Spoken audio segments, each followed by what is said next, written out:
of Hyrule, chosen by the sword that seals the darkness. You have shown unflinching bravery and skill in the face of darkness and adversity, and have proven yourself worthy of the blessings of the goddess Hylia.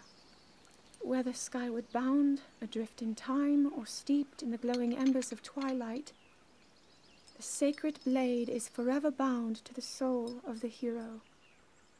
We pray for your protection, and we hope that the two of you will grow stronger together as one.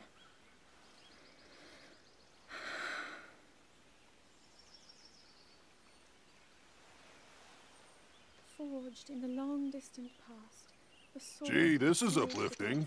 She's making it sound like we already lost. Wasn't this your idea? You're the one who wanted to designate the appointed night with all the ceremonial pomp, grandeur, and nonsense we could muster. And if you ask me, the whole thing does seem to be overkill. I think I'm on the same page as the princess regarding this boy. Oh, give it a rest. That boy is a living reminder of her own failures. Well, at least that's how the princess sees him.